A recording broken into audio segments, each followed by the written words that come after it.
Taatee addaatu godina Harargee lixaanaa shanan duugoo araddaa abbaa najaa keessatti maatii isin laaltanii argitan kanarratti guyyaa 3 dura raawwatame. Harmeen isin laaltanii argitan kun maqaan isiin Maliyaa jedhamam. Mucaan isiidhaa kun Qananiisaa Ahmad jedhamam. Maatiin kun kibxata yookiin guyyaa salaasaa darbeem adoolessa 22 biyyi nagaadha jedhanii ijoollee isaanii lama waliin ulaa cufatanii rafan.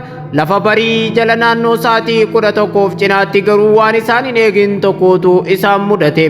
Qeerransi bakkuma isaan rafanii jiranitti ulaa xiqqoo kasareen ittiin ol seentu tokkoon jalumaan loo'ee manatti ol seeneem. Halkan sa'aatii 11:30 nutti seene kan jedhan sareen dutaa waan turteef ani waraabee isaatu ol seene se'eetiin hin baddu bada harree jedheeni arrabse jedhan. Qeerransiis utaaleetu mana qabateem. Darbee dhiiga na dhuguudhaaf jecha narra gadi taa'e jechuudhaan harmeen kun waan keessa taran dubbatan. Yeroo kana daa'imni xiqqaan isaa waliin rafee tureem amma miidhaan garuu irra gahee itti hammaate kun waan ta'e kanatti rifachuudhaan akka iyya dubbatan. Ummaantii adduute jedhee daa'imni na cinaa rafee ture lafaa utaalee iyyeem. Yeroo kana mucaan kiyya kan biraa kan diinqa rafee jiruufi umriin isaadhaa waggaa 14 iyya kana dhagahee nutti dhufe jedhan addee Maaliyaan. Mucaan isaanii iyya dhagahee dhufeem qeerransa ta'uu yeroo baru uleedhaan qeerransicha rukutuu jalqabeem. Madabiidhuma irratti lafaan na dhahee morma na barbaada kan jedhan addee Maaliyaan. Anis jalaan gadi ciisem yeroo mucaan kiyya ulee qabatee nutti dhufuum ani duruun gaggabee of wallaale jedhan. Bakka miilaan narra ejjatee ammayyuu na dhukkubaa jira kan jedhan harmeen kun mucaan kiyya kun uleedhaan halaalumatti qeerransa kana rukuteem. Qeerransichis isa qabachuu hin dandeenyeem. Yeroo inni itti utaaluum halaalumatti ofirraa rukuteem.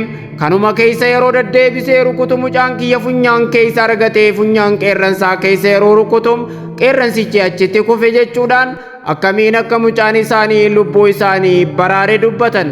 Mucaa xiqqaa haadha bira rafee tureem kan qeerransichi harkaa fi qaama isaa bakka adda addaarraa miidhaarraan gaheem amma mana yaalaatti yaalii argachaa jiraachuu dubbatan.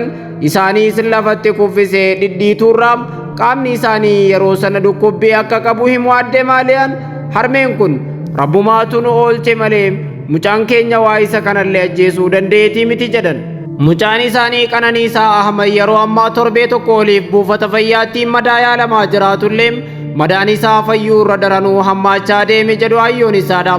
Sababa kanaafis erga gaafa qeerransi qeensaa fi ilkaaniin isa miidhesanii kaaseem harka lamaanuu ajajachuu akka hin dandeenyeefi soorataas namumatu afaan kaa'ee nyaachisa jedhan.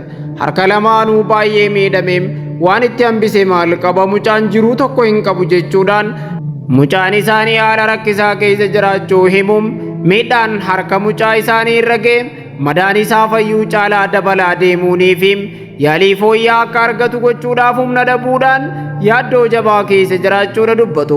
Hanga ammaatti namni rakkoo isaan keessa jiran kana ilaale mucaa isaaniitiif gargaarsa godheefilleen akka hin jirre dubbatteem deeggarsa nu barbaachisa.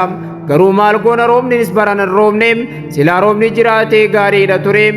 Garuu ammaan tana roobni samoonee kana nu roobuu eegale malee duraan roobni hin jirum. Mee maalumaan mucaa keenya yaalchifanna buufatuma deddeebisaa jirra jechuudhaan dubbatti. Lubbuun ooluu keenyatti gammachuu qabaannullee daa'ima keenya haala kana keessatti arguudhaaf jecha qalbiin hedduun cabdeem silaa guyyaa san daa'imni keenya kun lubbuun oolchuu baateem nuti ganama reef ka'e yookiin duuneetuma argamnee achitti awwaalamna jedhan. Garuu ammoo daa'ima keenyaatu nu baraareem. Ta'us garuu gaafa inni akkana dhukkubsate waan wallaannoon dhabnu qalbiitu nu cabeem akkuma taanu dhabnee kunoo haga ammaa buufata deddeebisaa jirram. Ummata keenya kaan addunyaarra jirtan hundaanuu nu birmaddaa jechuudhaan dubbatan. Gabaasa kana BBC Afaan Oromoorraa arganne.